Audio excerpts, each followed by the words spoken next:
In this video, I am going to show you how you can easily unblock someone on Facebook. So without wasting much of your time, let's get started with the video. So for the first step is that you want to go over to Facebook. Once you're on Facebook, what you're going to do now is that you're going to click on these three lines right over here. Once you do that, scroll down and click on the settings option.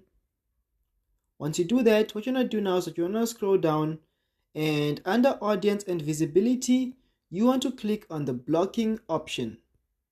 Once you click on the blocking option, it's going to show you a list of the people you have blocked.